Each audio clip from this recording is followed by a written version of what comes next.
Right ఇక నమస్తే, this is Mahija. Welcome to YK TV మనం కార్యక్రమం. సో ఈరోజు టాపిక్ చూస్తే మైనారిటీల సంక్షేమానికి ఏపీ ఎన్డీఏ ప్రభుత్వం ప్రాధాన్యం ఇస్తుంది. మైనారిటీ వర్గాల విద్యార్థులకు నాణ్యమైన విద్యను అందించేందుకు కేంద్ర రాష్ట్ర ప్రభుత్వాలు సంయుక్తంగా చర్యలు తీసుకుంటున్నాయి. ఆయా వర్గాల అభ్యున్నతి కోసం ప్రధానమంత్రి జన్ వికాస్ పథకంలో భాగంగా విద్యా సంస్థలు నిర్మిస్తున్నాయి. ఇక కర్నూలు జిల్లాలో విద్యా సంస్థల నిర్మాణాల కోసం 46 కోట్ల రూపాయలు మంజూరయ్యాయి. ఈ నిధులతో మైనారిటీ విద్యార్థుల కోసం ప్రాథమిక విద్య నుంచి పీజీ స్థాయి వరకు విద్యా సంస్థలు నిర్మించాల్సి ఉంటుంది. అయితే వైసీపీ హయాంలో ఈ పథకాన్ని సరైన విధంగా ఉపయోగించుకోలేదని పలువురు ఆరోపిస్తున్నారు. విద్యా సంస్థల నిర్మాణం కోసం స్థల సేకరణ చేయలేదు. దీంతో మైనారిటీ విద్యార్థులు ఉన్నత చదువు కోసం ఇతర ప్రాంతాలకు వెళ్లాల్సి వచ్చింది. ప్రస్తుత కూటమి ప్రభుత్వం మైనారిటీ కోసం పెద్ద ఎత్తున చర్యలు చేపట్టింది.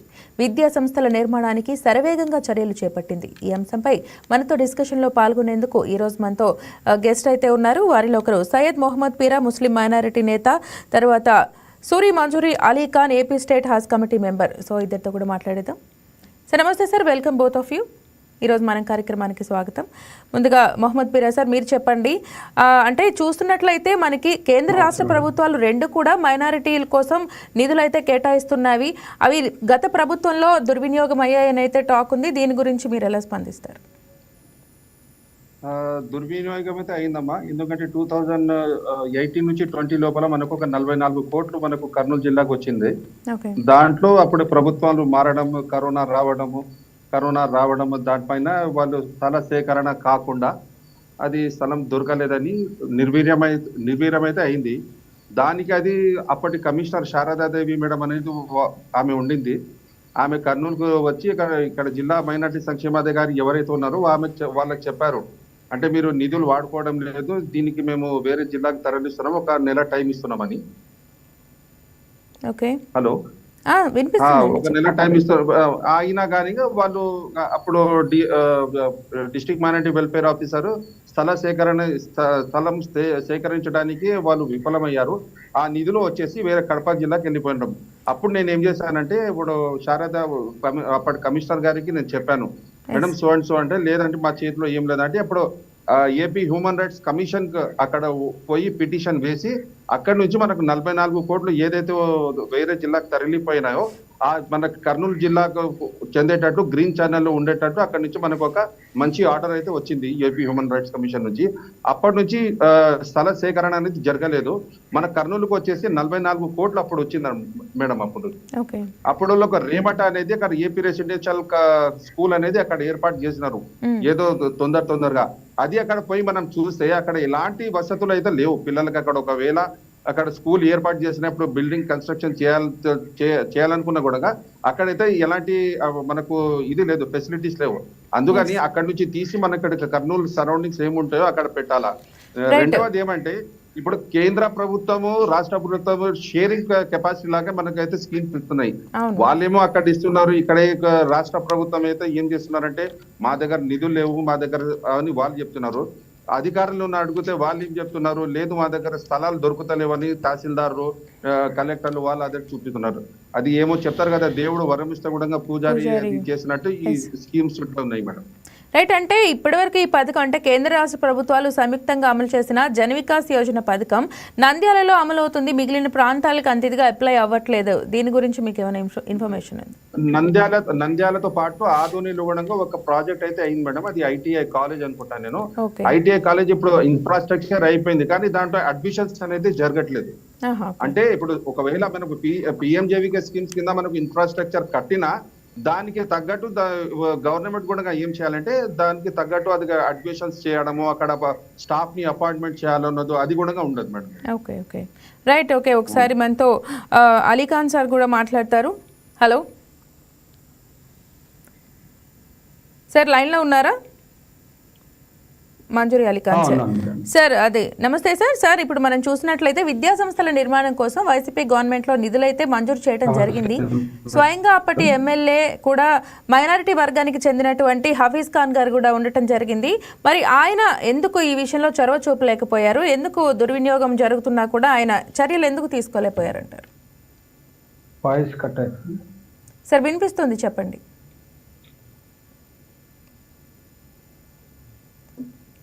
నా ప్రశ్న వినిపించిందా అండి? కొంచెం కట్ అయింది. రైట్. గత ప్రభుత్వంలో స్వయంగా కర్నూలు ఎమ్మెల్యేగా ఉన్నటువంటి ఎక్స్ ఎమ్మెల్యేగా ఉన్నటువంటి హఫీజ్ ఖాన్ స్వయంగా మైనారిటీ వర్గానికి చెందిన వారైనా కూడా ఏదైతే జన ఆవాస్ యోజన కింద ఈ పథకం కింద వస్తున్న నిధుల్ని ఈ 46 కోట్లను ఏదైతే ఉందో సద్వినియోగపరచలేకపోయారు అనేది ఒక టాక్. దీని గురించి మీ స్పందన? ఇప్పుడు కర్నూలు అత్యధికంగా మైనార్టీస్ ఉన్నారు. ఆ రోజు పెద్ద నమ్మకంతో హఫీజ్ ఖాన్ గారికి పెద్ద ఎత్తున ఓట్లేసి గెలిపించుకోవడం జరిగింది. అయితే ప్రభుత్వం మారినాక 2019 నుంచి ఏదైతే మనకు పిఎంజే ఫండ్స్ నుంచి నిధులు వచ్చాయో పూర్తిగా రిటర్న్ వెళ్ళిపోవడం జరిగింది. అయితేనేమి లేకుంటే ప్రభుత్వ అధికారులనైతేమి విఫలమయ్యారు. ఎందుకంటే వాళ్ళు వచ్చిన నిధులని ఉపయోగించుకోవాలంటే ఒక ప్రాసెస్ ఉంటుంది మేడం. ఆ ప్రాసెస్ లో ల్యాండ్స్ చూపించడం కానీ మినిస్టర్స్ కానీ, ఇదే డిస్ట్రిక్ట్ కడప డిస్ట్రిక్ట్ లో డిప్యూటీ మినిస్టర్ గారు కూడా ఉన్నారు. ఆయన కూడా ఏది పట్టించుకోకుండా జస్ట్ లైక్ దట్ వదిలేసి ఫండ్స్ ఏకంగా వెళ్ళిపోవడం జరిగింది. దాంతో పెద్ద ఎత్తున మైనార్టీస్ దెబ్బతినడం జరిగింది. మీరు చూస్తే మనకు ఉర్దూ యూనివర్సిటీ కూడా వాళ్ళు ఒక ఇటుక కూడా పేర్చలేదు. ఈ 44 ఎకరాలు కర్నూలులో ఉర్దూ యూనివర్సిటీ మన ముస్లిమ్స్ ఎక్కువ ఉన్న ప్రభుత్వం ఇక్కడ ఇస్తే వాళ్ళు కనీసం అక్కడ పోయిన దాఖలా కూడా లేదు. ఈ రోజు మన కర్నూలు మినిస్టర్ ఎమ్మెల్యే గారు రూపాయలు సొంత విరాళం ఇచ్చి మళ్ళా వర్క్స్ రీస్టార్ట్ చేయడం జరిగింది. అయి ఉండి కూడా మనకు ఏ లాభము జరగలేదు. మైనార్టీస్ బాగా దెబ్బతిన్నారు. ఏదైతే మైనార్టీస్ అవసరం ఉందో ఎడ్యుకేషన్ సొసైటీకి చాలా అవసరం ఉంది, దాన్నే వీరు నిర్వహణ చేశారు. Right sir. ఒకసారి పీర్ సార్ మీరు ఒకసారి చెప్పండి. అంటే గత ప్రభుత్వంలో ఏ సంస్థ దేనికి నిధులు కేటాయించినా కూడా వారు ప్రతిదీ కూడా దారి మళ్లించడం జరిగిందన్న ఆరోపణలు అయితే ఉన్నాయి. అదేవిధంగా స్థానిక సంస్థల్ని కూడా నిర్వీర్యం చేశారు. అదేవిధంగా ఇప్పుడు ఈ మైనారిటీ విద్యార్థుల కోసం ఇచ్చిన ఈ నిధులను ఏవైతే ఉన్నాయో ఆ నిధులు ఇప్పుడు ఏమైనా ఉన్నాయా అండి, లేదంటే వాటిని కూడా ఇప్పుడు మళ్లించడం జరిగిందా? నాకు తెలిసినంత వరకు మేడం, ఇప్పుడు ఈ ప్రభుత్వం వచ్చినప్పటి నుంచి ఫస్ట్ మనము టీజీ భరత్ గారితో ఒక మీటింగ్ అయితే ఏర్పాటు చేయించిన నేను. అప్పుడు మనకు మా మిత్రుడు సూరి మన్సూర్ అలీ ఖాన్ గారు కూడా ఉన్నారు. అప్పుడు 44 కోట్లు సార్ దీనిపైన అంటే ఆయన కూడా బాగానే స్పందించి అధికారులను పిలిపించి దీనిపైన ఫోకస్ చేశారు మేడం. అంటే ఇప్పుడు ప్రభుత్వం తీసుకున్న సెంట్రల్ గవర్నమెంట్ నుంచి ఏదో ఇన్స్ట్రక్షన్ వచ్చింది, 20% ఏదైతే పనులు ఉన్నాయో దానికి కంటిన్యూ చేస్తూ ఏదైతే ప్రాజెక్ట్స్ స్టార్ట్ కాలేదో అవి మళ్ళీ వెనక్కి వెళ్ళిపోయినాయి మేడం. ఇప్పుడైతే ప్రస్తుతం రాష్ట్రంలో అంటే మనకు ఈ ప్రాజెక్ట్స్ వచ్చేటివి మొత్తం మైనార్టీ కాన్సన్ట్రేట్ ఏరియాస్ ఏదైతే ఉంటాయో అక్కడ ఉంటాయి మేడం. అలాంటివి మనకు కర్నూలు, కడప, అనంతపూర్, చిత్తూరు జిల్లాలు ఉన్నాయి మేడం. దాంట్లో ఇక్కడ 17 ప్రాజెక్ట్స్ ఇప్పుడు కంటిన్యూ అవుతున్నట్లు మనకు పక్కా సమాచారం ఉంది మేడం దాంట్లో. ఓకే, అంటే ఇప్పుడు చెప్పండి. ప్రభుత్వాలు మెయిన్ ఇక్కడ ప్రభుత్వం ఏ ప్రభుత్వాలైనా మైనార్టీలకు ఏమైనా చేయాలనుకుంటే దానికి ఒక ఇది ఉండాలి మేడం, ఒక గైడ్ లైన్స్ అనేది ఉండాలి. ఇప్పుడు ఒక మాట వర్క్ అనుకోండి మేడం, ఒక చెప్దాము. ఇప్పుడు మనకి ఇక్కడ ఉర్దూ డిగ్రీ కాలేజ్ అయితే లేదు. ఉర్దూ డిగ్రీ కాలేజ్ వాళ్ళకు ఇన్ఫ్రాస్ట్రక్చర్ ఇస్తున్నప్పుడు ఫస్ట్ వాళ్ళు ఏం చేయాలా, ఇక్కడ ఎవరైతే యూనివర్సిటీ లోకల్ యూనివర్సిటీ ఉందో, ఇప్పుడు రాయలసీమ యూనివర్సిటీ ఉంది, మేము ఇట్లా నిధులు కేటాయిస్తున్నాము డిగ్రీ కాలేజ్ కానీ ఫస్ట్ వాళ్ళ యూనివర్సిటీతో కన్సల్ట్ అయ్యి దానికి సంబంధించిన స్టాఫ్ మనకు వాళ్ళు ప్రొవైడ్ చేస్తారా, వాళ్ళంతా ఓకే అయిపోయిన తర్వాత ఈ ఇన్ఫ్రాస్ట్రక్చర్ కి కేటాయిస్తున్న నిధులకు ఏమైనా మంజూరు అయితే దానికి ఏమైనా ఫలితం వస్తుంది మేడం. ఒకవేళ దాంట్లో direct state government, central government ఒక ఇన్ఫ్రాస్ట్రక్చర్ మనం తయారు చేసినా కూడా దానికి అక్కడ స్టాఫ్ లేకపోవడం, విద్యార్థులు లేకపోవడం అనేది చాలా కన్సల్ట్ అవుతుందా madam?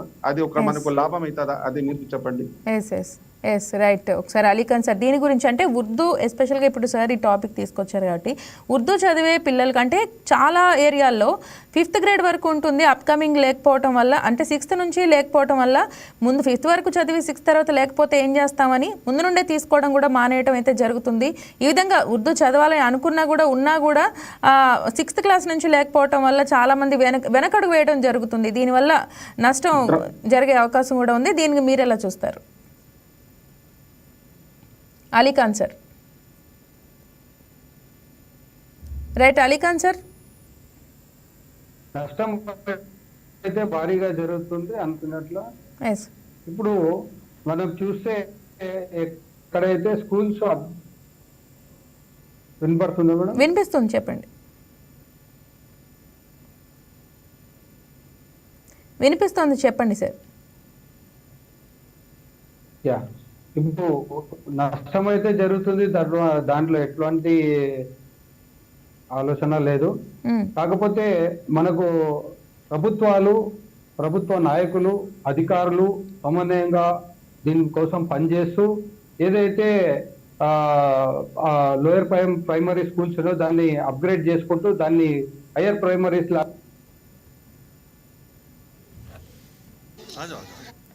Yes, Ali Khan sir voice కొంచెం డిస్టర్బ్ అవుతుంది, మీరు కంటిన్యూ చేయండి సార్. పీర్ సార్ చెప్పండి మేడం. అదే ఒకసారి మీరు ఈ ప్రశ్నకు ఒకసారి మీరు స్పందన తెలియచేయండి. గత ప్రభుత్వం కూడా ఉర్దూ భాషకు సెకండ్ పొజిషన్ ఇచ్చింది మేడం, వైసీపీ గవర్నమెంట్ కూడా. ఈ గవర్నమెంట్ కూడా ఉర్దూ ఏదైతే భాష ఉందో రెండవ అధికార భాషగా చేర్చారు. మీకు ఇంకా తెలుసో తెలియదు, ఇది సబ్జెక్ట్ కాదు, కానీ ఇప్పుడు అయినా కూడా చెప్తున్నా, ఆంధ్రప్రదేశ్ కంబైన్డ్ ఆంధ్రప్రదేశ్ నుంచి మనం విడిపోయిన తర్వాత ఉర్దూ జూనియర్ కాలేజెస్ కి 11 సంవత్సరాలు ఉర్దూ టెక్స్ట్ బుక్స్ లేవు మేడం. ఉర్దూ టెక్స్ట్ బుక్స్ లేవు జూనియర్ కాలేజ్ కి. దానిపైన నేను ఆంధ్రప్రదేశ్ మైనార్టీ కమిషన్ లో పోయి అక్కడ పిటిషన్ దాఖలు చేస్తే గౌరవనీయులు మనకు ఈ ప్రభుత్వంలో మనకు మంజూరయ్యారు, లోకేష్ గారు మంజూరు చేశారు మేడం. ఇప్పుడు ఉర్దూ టెక్స్ట్ బుక్స్ వచ్చాయి. అంటే అన్ని సబ్జెక్ట్స్ కి రాలేదు, కొన్ని సబ్జెక్ట్స్ కి వచ్చాయి. దాని తర్వాత మిడ్ డే మీల్స్ లేకుండి, మిడ్ డే మీల్స్ కోసం కూడా ఖచ్చితంగా వేయాలనేది చెప్పినాము, అది మిడ్ డే మీల్స్ కూడా వచ్చింది. అంటే ఇప్పుడు మన్సూర్ అలీ ఖాన్ గారు చెప్పినట్లు అధికారులు, దాని తర్వాత ఏదైతే మినిస్టర్స్ ఉంటారో వాళ్ళందరూ సమన్వయంగా పనిచేస్తే మనకి ఏదైనా ఒక మంచి రిజల్ట్ వస్తుంది. ఇప్పుడు ప్రస్తుతం ఉన్న నారా లోకేష్ గారు విద్యా శాఖ మంత్రి, ఐటీ మినిస్టర్, ఆయన ఏమైతే ఉన్నారో ఆయన మైనార్టీల కోసం కొద్దిగా మంచిగానే పెట్టినారు, చాలా మంచిగా డెవలప్మెంట్స్ అయితే అవుతున్నాయి. వర్క్ బోర్డ్ కానివ్వండి, లేకుంటే హజ్ కమిటీ కానివ్వండి, ఏదైతే కానివ్వండి, కొంచెం ఏదైతే రిజల్ట్స్ మాత్రం వస్తున్నాయి. కానీ ఇప్పుడు ఉర్దూ ద్వితీయ భాష అంటున్నారు, డ్రాప్ అవుట్స్ అనేది 5th క్లాస్ వరకు డ్రాప్ అవుట్స్ అయిపోతున్నారు మేడం. 5th క్లాస్ తర్వాత చదివితే 6th క్లాస్ కి ఉర్దూ మీడియం స్కూల్స్ లేవు. అంటే మనకు టౌన్ ఏరియాలో ఉన్నాయి కాబట్టి వేరే మనకు ఊర్లలో పోండి, మనకు మండలాల లెవెల్లో పోండి, అక్కడ నుంచి మళ్ళీ వాళ్ళు 5th క్లాస్ ఉర్దూ మీడియం అయిపోయిన తర్వాత 6th క్లాస్ ఉర్దూ మీడియం చదవాలంటే they have to travel 30 kilometers from their home station. వాళ్ళ నివాస స్థలం నుండి స్కూల్ కు 30 కిలోమీటర్లు. మేము పంపిస్తామా మేడం? చిన్న ఇంగ్లీష్ మీడియం స్కూల్ దగ్గర ఉంటేనే మనం పోయి బైక్ మీద ఇడిచి వచ్చినంత పిల్లోడు బయట వచ్చేంత వరకు కూడా గాబరా అయిపోతాము. అలాంటిది 30 కిలోమీటర్ పోయి 30 కిలోమీటర్ రావాలంటే ఈ పిల్లలకి చాలా ఇది ఇబ్బందికరంగా మారుతుంది.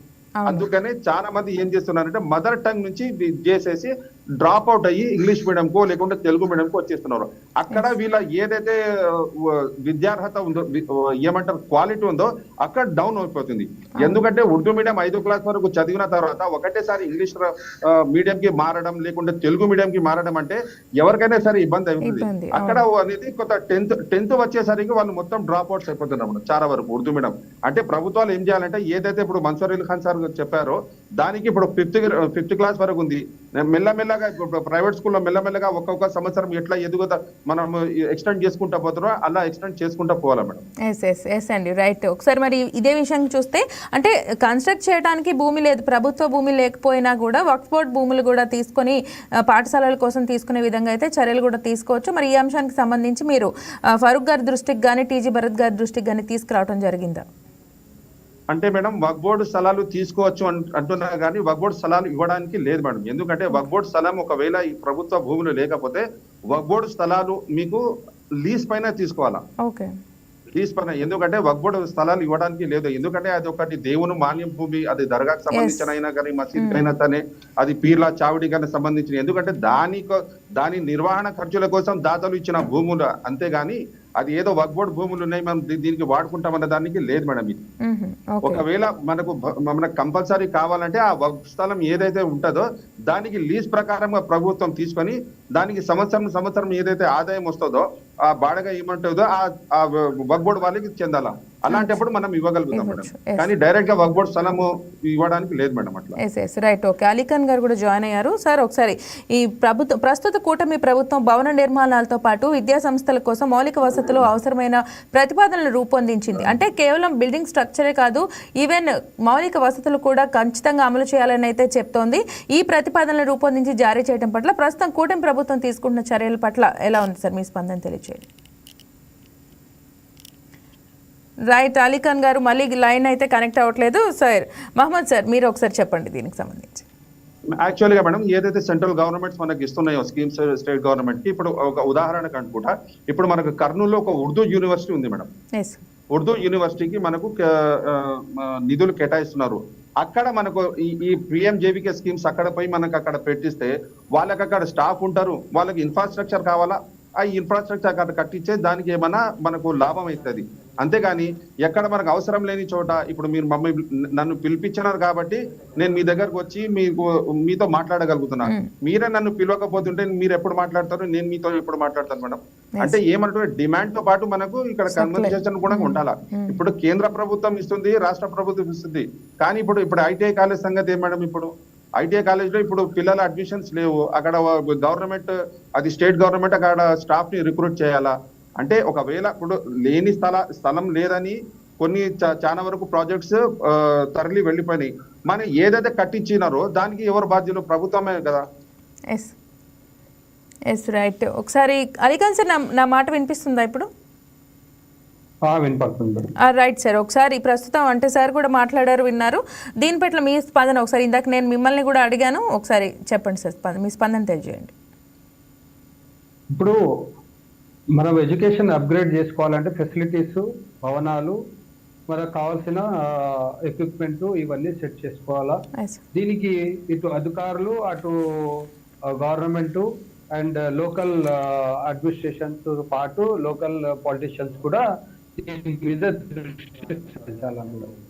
ఎందుకంటే నిధులు వస్తుంటాయి, దాన్ని ఉపయోగించుకొని వాడుకోవడంలో పెద్ద ఒక మంచి పరిపాలన అవసరం ఉంటుంది.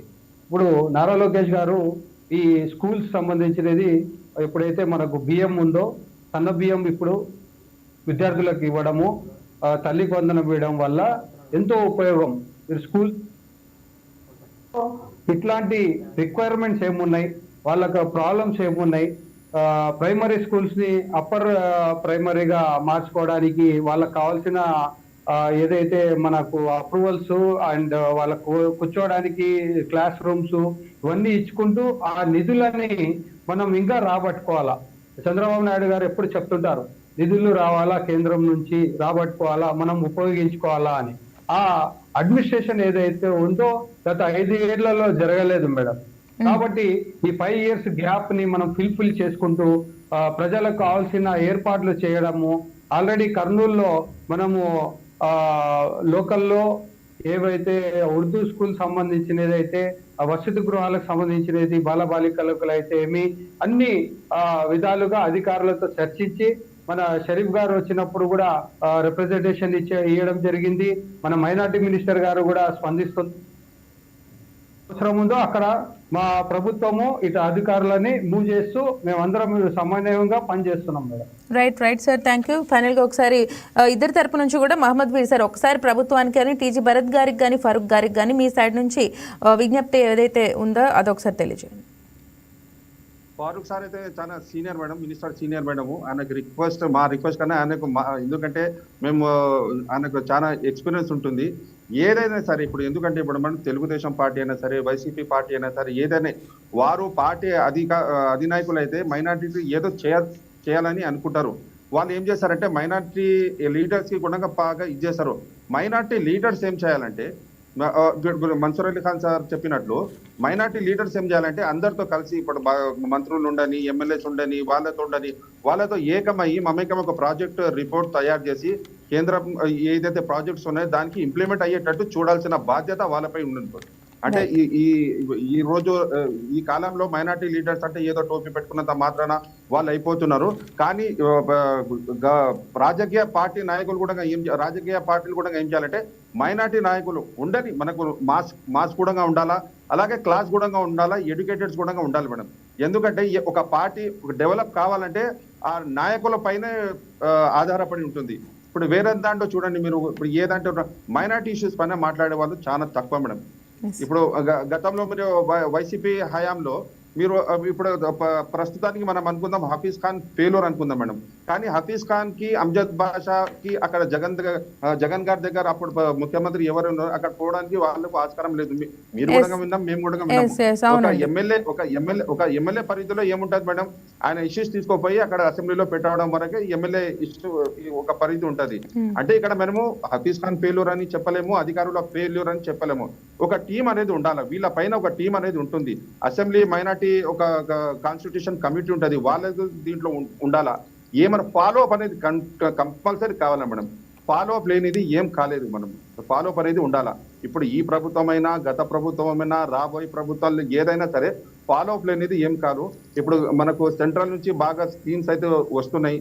కూటమి ప్రభుత్వము ఇప్పుడు మనకి ఇక్కడ మనం కూటమి ఉంది, వాళ్ళు ఇచ్చే దానికి వీళ్ళు మనకు షేరింగ్ చేసుకొని ఏమేం కావాలా, ఇన్ని ప్రాజెక్ట్స్ వస్తున్నాయి కదా. ఇప్పుడు మనకు మైనార్టీస్ కోసమని ఒక గ్రౌండ్ అనేది దానికి కూడా మన నిధులు వచ్చినాయి, అది తరలిపోయినాయి. ఉర్దూ డిగ్రీ కాలేజ్ మాకు కర్నూలులో లేదు మేడం. ఉర్దూ డిగ్రీ కాలేజ్ కూడా ఫండ్స్ వచ్చినాయి, అది కూడా వెళ్ళిపోయినాయి. ఇప్పుడు ప్రస్తుతం మీకు 3-4 ప్రాజెక్ట్స్ నడుస్తున్నాయి. ఇప్పుడు ప్రస్తుతం కూటమి మైనార్టీ నాయకులు మినిస్టర్ల దగ్గర పోయి, కలెక్టర్లతో సంప్రదించి, మైనార్టీ మినిస్టర్ల దగ్గర పోయి, సార్ మాకు ఇన్ని వచ్చినాయి, మనకి ఏం కావాలా, దీనికి ఏమేమి కావాలా. ఇప్పుడు మనకు అసలు ఉర్దూ డిగ్రీ కాలేజ్ ఉంది, ఫస్ట్ వాళ్ళు ఏం చేయాలా, అక్కడ ఏమంటారు రాయలసీమ యూనివర్సిటీ ఉంది మేడం, మాకు కర్నూలులో రాయలసీమ యూనివర్సిటీ. ఇప్పుడు మాకు ఉర్దూ డిగ్రీ కాలేజ్ కావాలా, మేమైతే నిధులు ఉన్నాయి, దానికి సఫిషియెంట్ గా మీరు స్టాఫ్ పెట్టగలుగుతారా. అలాంటివి ఫాలో చేస్తే ఖచ్చితంగా మైనార్టీ లీడర్ల ద్వారా ప్రభుత్వాలకు కూడా పేరు ప్రతిష్టలు వస్తాయి, మనకు మైనార్టీలకు పని కూడా జరుగుతుంది madam. Right sir, thank you sir, thank you. ఈరోజు డిస్కషన్లో పార్టిసిపేట్ చేసినందుకు thank you both of you. Thank you.